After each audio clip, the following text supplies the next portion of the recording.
Hello, this is Dale, and I'm joined by Mike as well as Bill and Dave. Bill and Dave, yes, Mr. Landis and Mr. Daniel.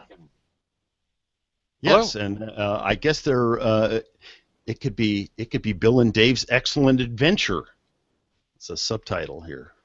Oh, it's an adventure, all right. It's nice to have you on, and I believe that this may be the only time that you two fellows have been there together, and we're looking forward to talking to you about some of the subjects of the day, and especially the ones that cross those boundaries between the Grants Pass City Police Law Enforcement and the Josephine County Sheriff Law Enforcement. For example, and one of the first things that comes to mind is cooperation between the two law enforcement agencies, especially in things like dispatch. So let's get right into it. What is the near future for a shared dispatch, gentlemen? Well, since we were a consolidated dispatch prior, the technology changes and advances in both agencies will have to be looked at to see how that we could integrate those two to become consolidated again if it was desirable, along with the cost to make sure that it's benefiting both agencies and stuff to do so. So I would say that probably, not speaking for the sheriff, but speaking for myself, is making sure that by July 1st or on July 1st that the sheriff still has patrol and the monies to actually look at doing that, so we'd have a need for dispatch services. I can tell you my budget for my dispatch center right now is about $277,000 fiscal year current. My intention is to budget that same amount for the next year, just in case something doesn't happen. However, it's my intention to look at not necessarily a consolidation of sort, but more of a contracting type of a deal. Understanding, though, right now that, like Chief Landis said, our two CAD systems are different than computer-aided dispatch systems. One speaks, Spanish, one speaks French, and so we got to be able to get those communicating together before anything like that can happen. I personally look at it as not a if this can happen. I'm looking at it more as when it can happen or how we can make it happen. I think the combination of adding all the data together, and what I mean from our deputies and then his officers, they're making contacts every day, and they're meeting people and pulling over cars and that sort of thing. And all of that information in one pool is a lot better than in two separate pools. Now, I think Dale may have a solution for your dispatch thing. It's called microphone in a box. Why don't you tell him about that, Dale? Oh, no, it's just sometimes when there are problems with systems, you have to do the simplest possible thing, which is, in this case, it might actually be going to a cell phone and saying, I know that you're not getting all the metadata right there in front of you in your vehicle, but if you're really hurting for money, you may actually have to go to a lower level technology in order to be able to communicate with each other. Gentlemen, and you've been talking about this, you know that you have, since before the election. I would like to think that you've had some chance to, and it sounds like you've had some chance to think about what the ramifications are, and that it's not really a square one, right? Yeah, I'm not sure I understand your question, Dale. I think what you're asking is how far along are we in this process? Is that yes, right? Sir. That's exactly right. I've been in office for 8 weeks, and it's fair to say it's in its infancy right now. I haven't had time to go forward with that yet. I got a lot of irons in the fire. And the other part of that deal is, like I said, is until the sheriff understands what his budget is for July 1st and what his needs are, if you talk about either contracting or consolidating, that price tag is different. If the sheriff is providing 8 hours a day of patrols or 12 hours or 24, the cost is different. And so we have to look at all those things and don't want to do that prematurely because there's a lot of time investment in trying to do that before we're sure that it's a possibility. So let me ask you, if you're, isn't there a certain amount of money that you know you're going to get regardless of the influx of government funds or a new levy?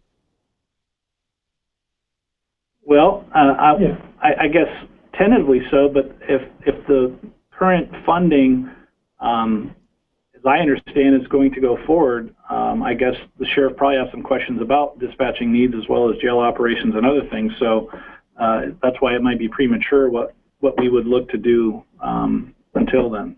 I believe that one of the things that Mike is talking about is, just as it happens with county government, or they say that it happens, that they make two plans, one for extra funding, which is pie in the sky at the moment, and one without extra funding, which is what they're supposed to live by, and they're really supposed to be sort of ready for either one. Now, I think I understand how busy both of you must be, but you've certainly given it some thought about what to do with your A plan or your B plan, right? Yeah, Dale, finally you should ask that. I just had a meeting today with my budget specialist and the finance director for Josephine County, Art O'Hare, and I'm not creating two budgets. I'm creating one budget right now, and that's the guaranteed monies that I know we're going to receive. There will be time, should May 19th roll around and a money measure passes, to create a new budget. One of the things that we do on this show is, I have respect for both of you. For Mike, some for him as well. And one of the things that we do on this show that people expect is that we're not going to be asking you questions somewhat like the Daily Courier. So the thing is that you both certainly have to have some kind of feeling that this levy is not going to pass. So you must be thinking, what are we going to do if it doesn't? Am I right? Yeah, you always have to come up with some type of a contingency plan. In this particular case, the contingency plan is going to be if it passes, not if it doesn't. I have to come up with a responsible fiscal use of our monies that we have now, that I know we have. I can wish later. Yeah, I know you meant. He meant to say that if it doesn't pass. Okay, but go ahead. So for the city, it's a little bit different because honestly, I can tell you that I'm not sure what services I'm going to get in the criminal justice system and not get exactly, and so it's very tough for me to plan. So having said all that, I really won't know when you talk about contingency until you actually see a county budget that's approved and what those department heads basically say they will or won't have as a result of that. At this point, we can all speculate and we can kind of start to, like you said, plan, but I guess planning is a much weaker term until things are somewhat set in stone, if that makes any sense. I think it does. Now, you probably know that there have been some new statistics and a bar chart that have come out that we've seen and we've been talking about and sharing with people about what the actual crime statistics, according to the FBI, based on our reported numbers from both of your organizations. And what it shows is the opposite of what I thought it was, the opposite of what we've all been told, is that crime is going down in our area. Now that you've probably seen that, and we just sent you a copy of that as well to your email address, Police Chief Landis, Bill. That being the case, you probably have seen these numbers. There needs to be some kind of explanation for it, because if these numbers are accepted, that's it for the levy. That's it. That's it for the next levy. So Dale, I guess without me looking at charts and whatever and stuff, when you look at data, what data are you looking at provided by who? And I guess the question I would have for you is, if you're looking at a decrease in crime statistics, we separate crime as the UCRs do into Part 1 and Part 2 offenses. So you have the serious, violent, person-to-person crimes in Part 1 offenses, and then we have Part 2, which usually is most of your property crimes and other things. So ICMA, which just did an audit in 2014 looking at statistics, here in the city of Grants Pass.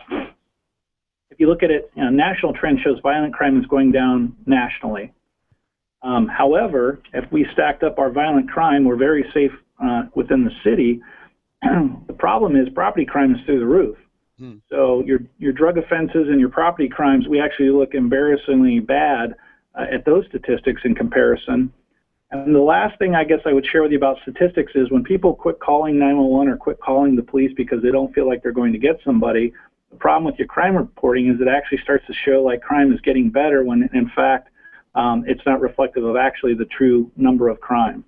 But listen, other than stories about, or presumptions about that having taken place, what do you have to back up that there's been an increase? Because that sounds like what you're saying.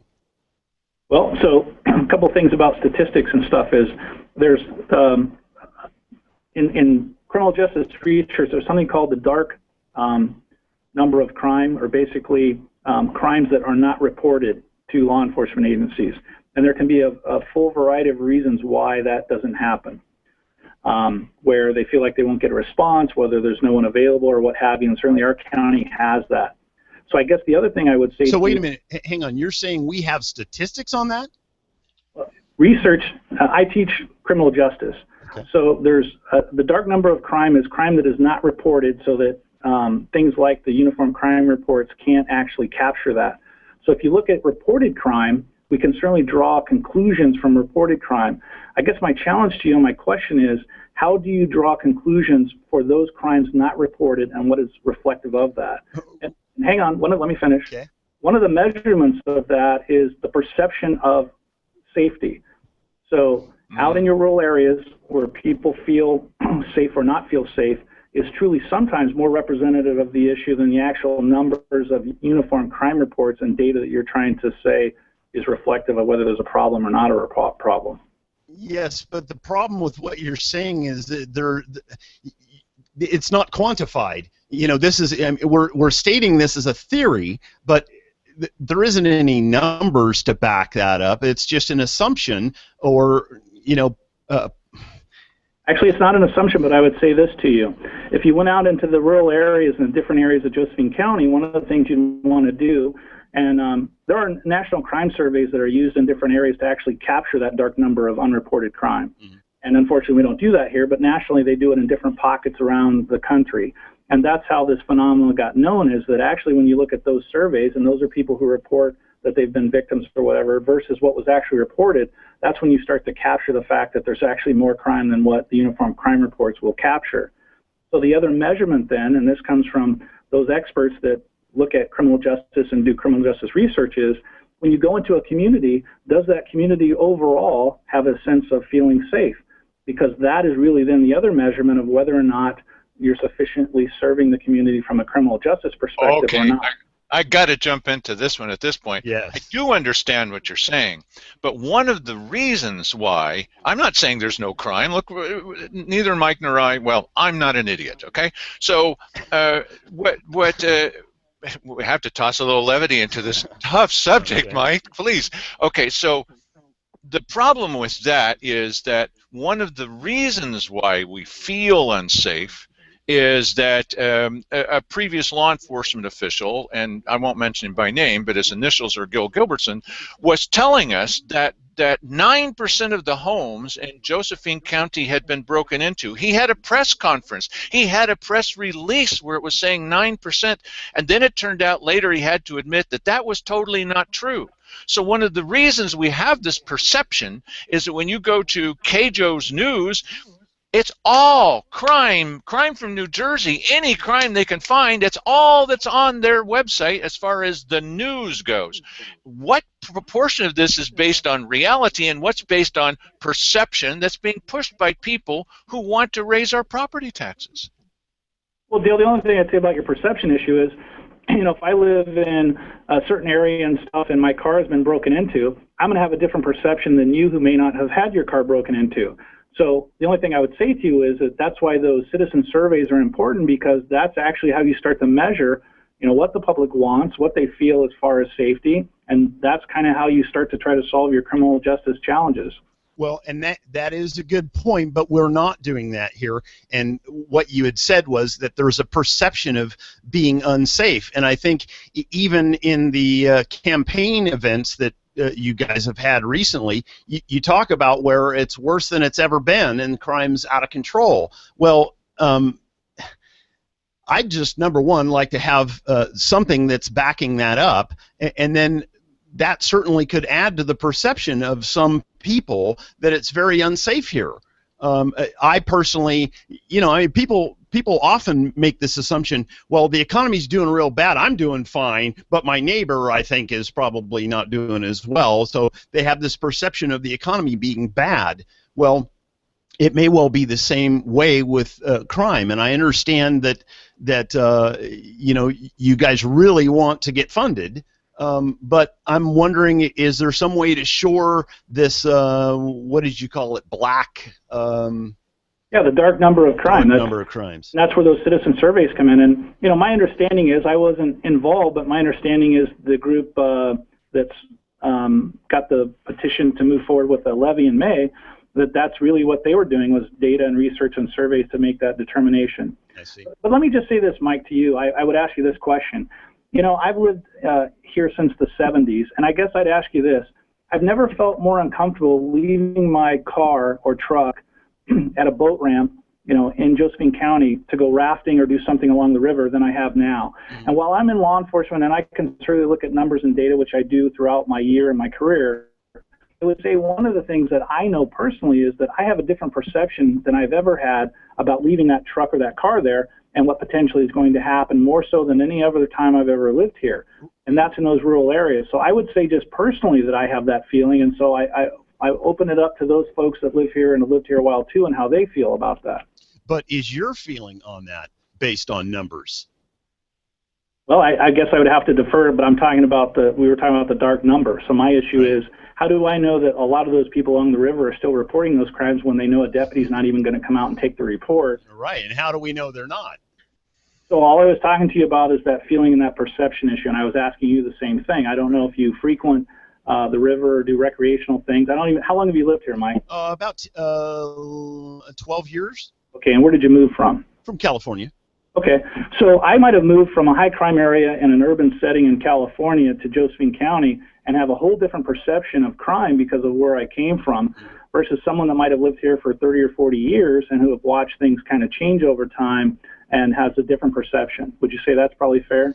Well, yeah, I mean, certainly, listen, individual perception is an individual thing, So combined, though, if we took most of them, that's why I say surveys are important. If we took a combined survey and we started to listen and ask people about that, then that should paint the picture of what we're talking about here.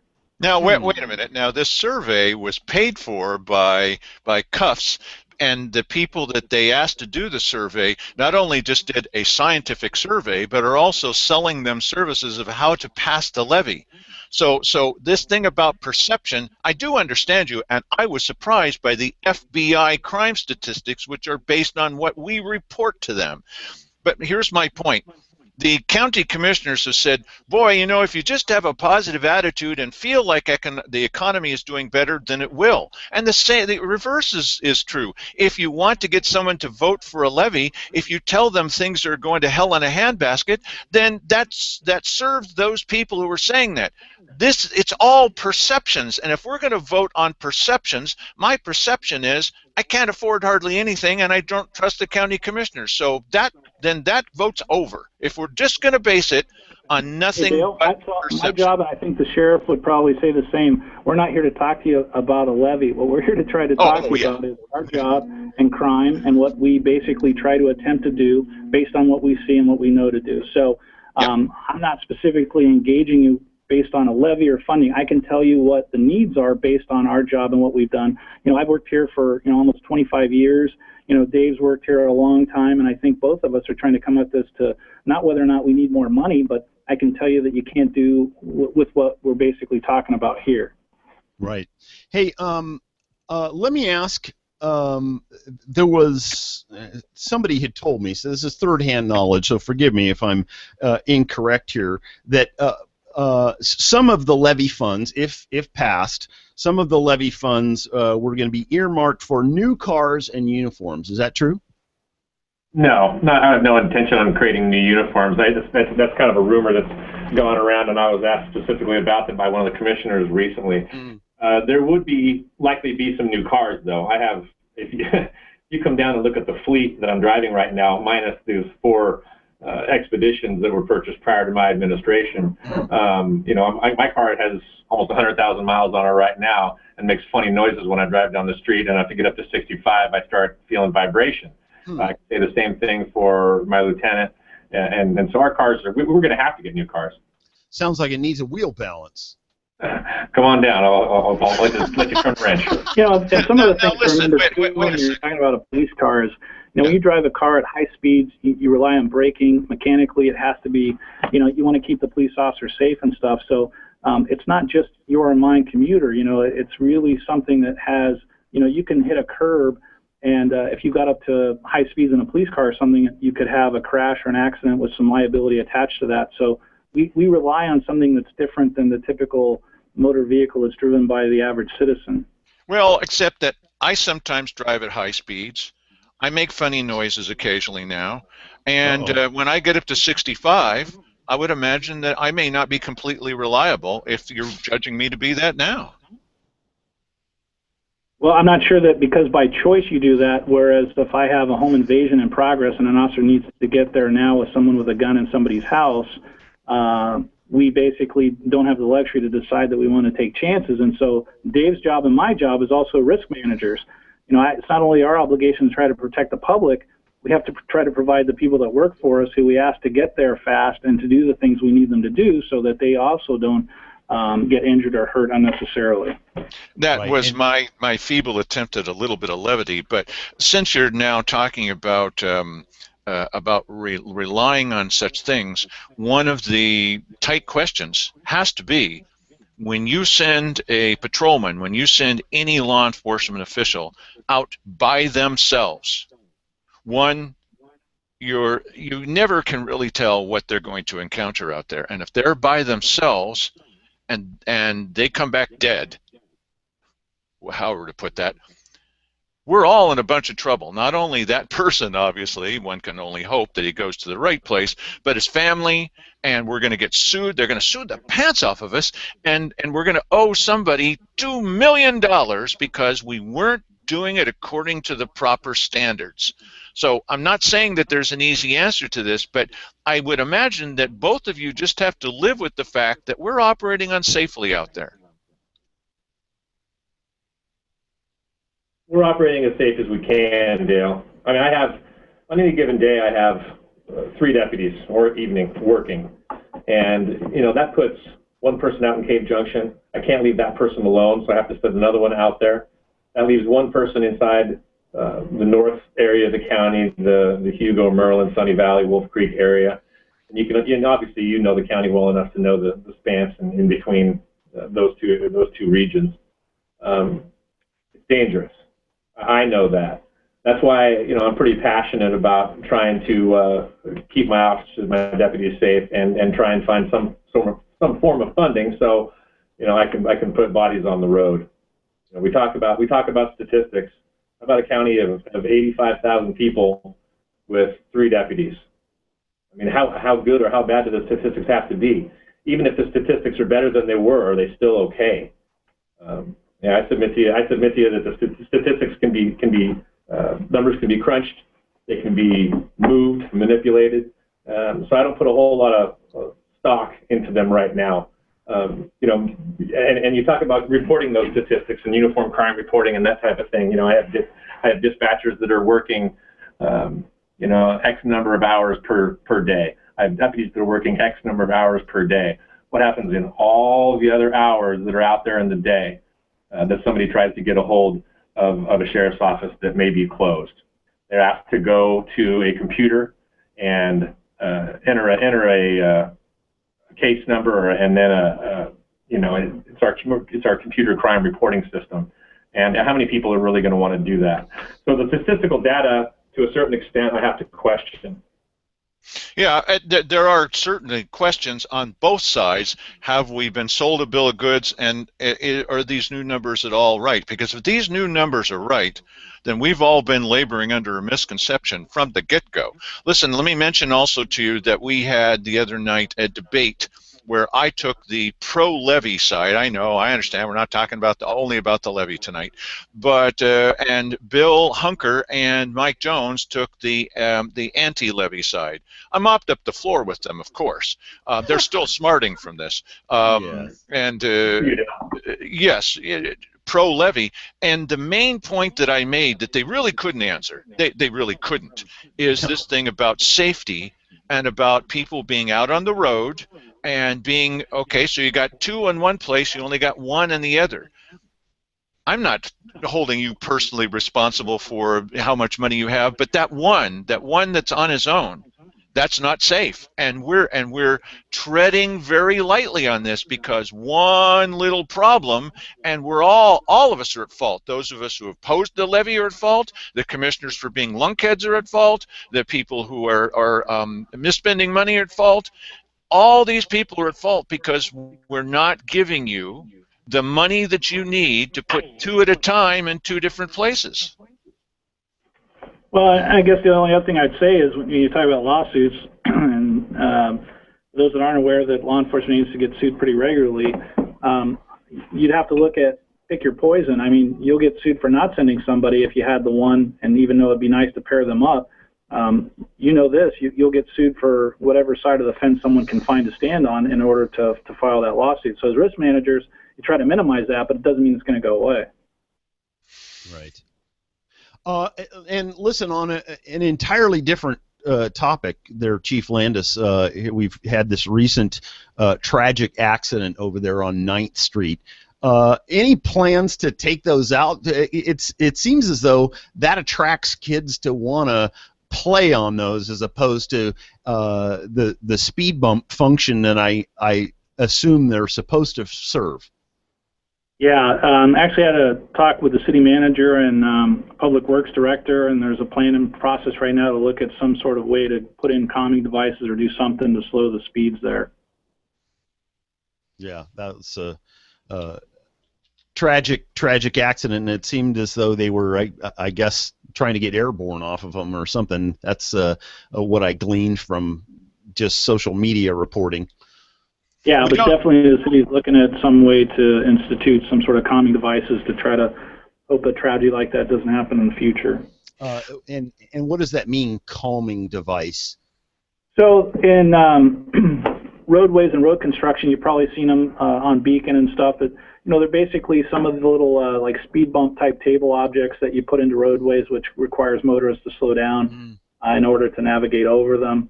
There can also be road narrowing things that jet out into the roadway. If you've been on Savage Street in Northeast Savage, you can find those. But there's different venues that'll have to be studied and looked at so that the appropriate choice might be selected. Excavation costs, unfortunately, are so prohibitive, but certainly, hopefully, the Public Works will come up with a plan and hopefully institute something that will help maybe prohibit that in the future. Yeah, Speaking of things that jet out into the roadway, one of the things I'd hoped to talk to you about was the problem, the never-ending problem that we have with vagrants in our area, people who would like to sleep on the park bench, or they choose to live outdoors, or they have no choice, or they're mentally ill. And in the dim, dark past, the law enforcement or certain clubs or whatever would go out with clubs and just beat the hell out of these guys and run them out of town. We don't do that anymore. But this is a problem that's not going to go away. There was a big controversy in the past about city police who were dumping off homeless people in the county parks, saying, hey, there you go. And even the parks director brought that before the commissioners. I'm not saying that we're doing that now, but is there, I don't know how you folks can answer every question. I support my law enforcement, and I want you to get funding. I want it to be the right kind of funding, and I don't want, bad guys controlling your funding. I want you to control your funding. But how can you possibly deal with this problem of people who live outdoors in our community. So one thing, Dale, I'll just mention that when Doreen Ferguson made that statement, it was proven not to be correct. City police were not taking vagrants out into the county and dumping them into county parks. I think what happened was there was an arrestee or possibly someone taken to the hospital for certain reasons where we also have to pick them up, who was taken back to the place where they were taken from, and it got reported to us dropping off vagrants in the park, but we were not doing that. So I can attest to that too, working for this agency over 16 years. That was not a policy, nor was it any type of procedure. If there was an odd occasion of that, it might just be to where that person wanted a ride or whatever the case was, and that was just a destination more than anything else. Thank you for setting that straight. Question, I would say that it's not just a law enforcement issue, and also that population has many different demographics within it. So typically your homeless population is different than the transient population as a whole. Some of those people do need and take advantage of assistance to get where they need to get.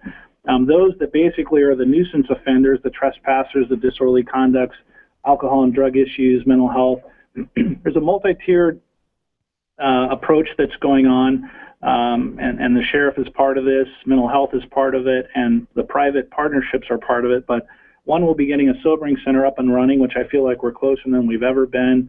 A couple of House bills moving through the legislature, hopefully to help with future challenges to running one. Mental health, currently getting money through the coordinated care organizations and stuff to help with programs so that when we come in contact with folks, there are resources available for us to get them somewhere and into some sort of program to be managed. Judge Wolke oversees a mental health court, which is a big help in this community, which people don't know about. There's not a lot of funding for that, but Judge Wolke and his staff and the courts really try to take that on to try to assist the public. And as far as a functioning jail, when you have people committing the low-level misdemeanor offenses like trespass and disorderly conduct, the first time that a city basically starts to care for that population by taking them to jail with the message being delivered, it changes behavior too, whether they choose to stay here but not continue that type of behavior. I can tell you that we do have data that supports what happened when the city started to rent jail beds, which I think is a bigger critical picture to the future and this county having availability of jail beds. And I'm partnering with Judge Wolke to try and figure out how to deal with that mental health issue you spoke of and that demographic when they're in the jail, and how to get them the help they need as fast as they can to try and stop the crisis that they're in. And then upon release, figure out what's the best way to get them the medication and the help they need. So that's something we just started here recently, about 3 weeks ago.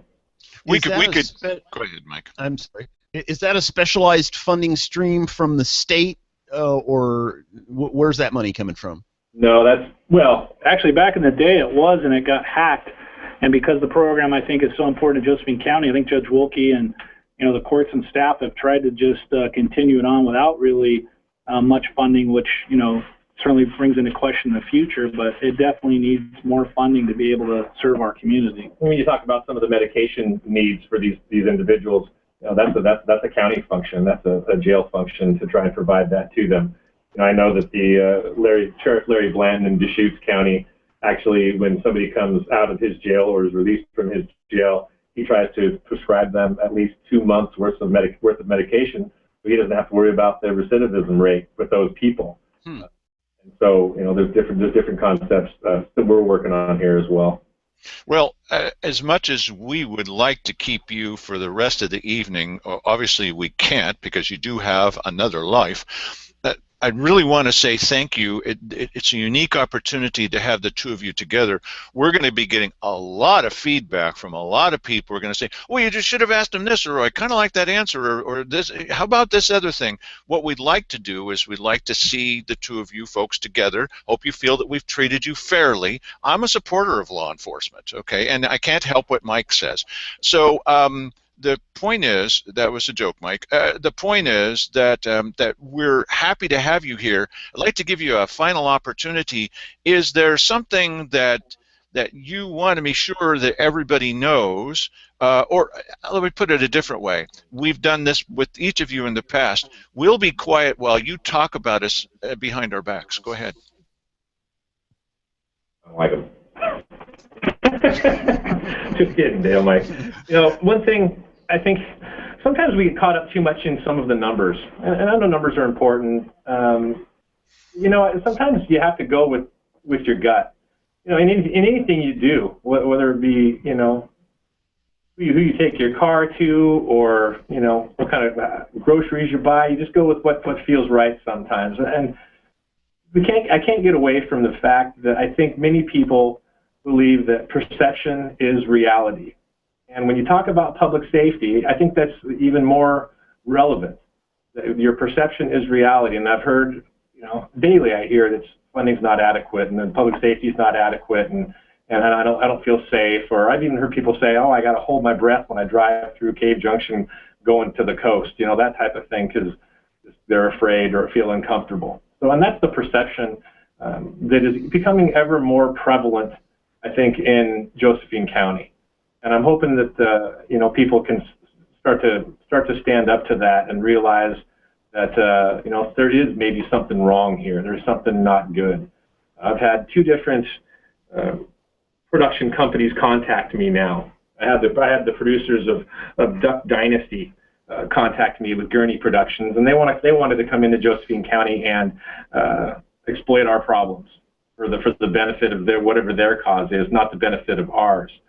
Another one was out of New York, wanted to do so, and so if that's the perceived reality of what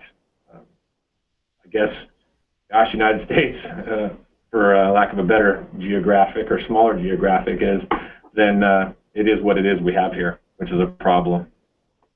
And I would just follow up with, I don't think you'll find anybody more passionate than the sheriff and or myself, and no one's trying to use a Cadillac model to apply to this county for criminal justice services. We're just trying to basically say, here's what the needs are. We're going to do with whatever we're given to do the job. But if people are open to ask us the question honestly, hopefully they're willing to accept our answers based on our expertise and experience as we try to go forth and police and provide criminal justice service to the county. So it's the question. I'm glad that people are willing to ask us. I just hope they're not offended when we tell them really candidly what it is that we feel strongly about as far as being able to police a community. Thank you for your candor this evening, gentlemen. Mike, why don't we let them have the final word there then, bud? Okay.